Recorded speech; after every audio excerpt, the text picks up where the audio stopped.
Praise the Lord. அவர் உம்முடைய வாயை சிரிப்பினாலும் உம்முடைய உதடுகளை கம்பீரத்தினாலும் நிரப்புவார். ஹல்லேலூயா. என்னுடைய வாழ்க்கையில ஒரு சில சிச்சுவேஷன் ரொம்ப சோர்வா நான் ஃபீல் பண்ணும் போது அநேகருக்கு இது பெரிய ஒரு ஹாப்பியா தோணும். நிறைய பேர் ஃபீல் பண்ணிருப்பீங்க உங்க லைஃப்ல. ரொம்ப சேடா ரொம்ப ஃபீலிங்ஸ்ல இருக்கும் போது யாராவது பேசினாலோ இல்ல கலாய்ச்சாலோ இல்ல ஏதாவது ஒரு நல்ல ஒரு இம்பார்ட்டன்ட் விஷயம் நடந்தா கூட நம்மளுக்கு தெரியாது. நம்ம ஏதோ ஒரு திங்கிங்ல இருப்போம், ஒரு விதமான ஒரு மைண்ட் செட்ல ரொம்ப டிப்ரெஷன்ல இருப்போம். நம்ம பேசினா அங்க அமைதியாயிடும். நம்ம பேசினா நம்ம கலாய்க்காம பேசாம இருப்பாங்க. நமக்கு பேசுறதுக்கு பலன் இருக்காது, நம்ம மனசு அங்க இருக்காது. ஸோ அந்த மாதிரி டிப்ரெஷன் மாதிரி அநேக விஷயம் நம்ம ஃபேஸ் பண்ணிருப்போம். நாங்க பேசிருக்கலாமே, நம்ம அங்க திட்டிருக்கலாமே, இல்ல அவங்களை கலாய்ச்சிருக்கலாமே, இந்த மாதிரி பல விஷயங்களை முடிஞ்சதுக்கு அப்புறம் அந்த பிரச்சனை முடிஞ்சதுக்கு அப்புறம் தோணும். ஆனா பேசுறதுக்கு பலன் இருக்காது.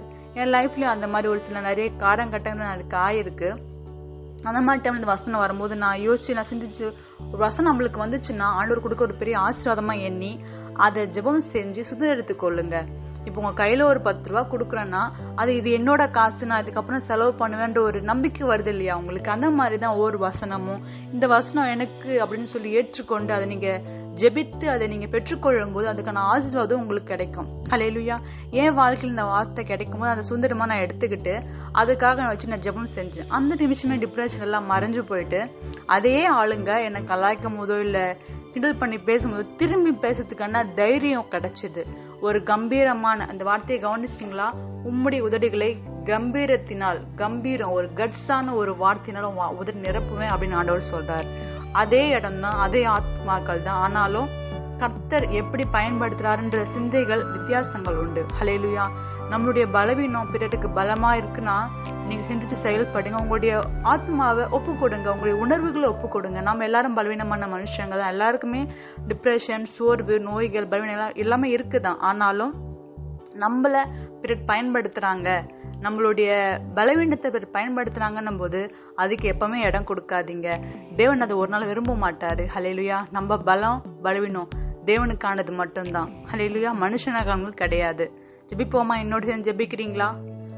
தேவனாகிய கர்த்தாவே, இந்த நாளையும் தகப்பனே, உம்முடைய ஜனங்களை தகப்பனே, இனி வரும் நாட்களை தகப்பனே, அவர்களுடைய வாயை தகப்பனே சிரிப்பினாலும் உதடுகளை கம்பீரத்தினால் நிரப்புங்க ராஜா.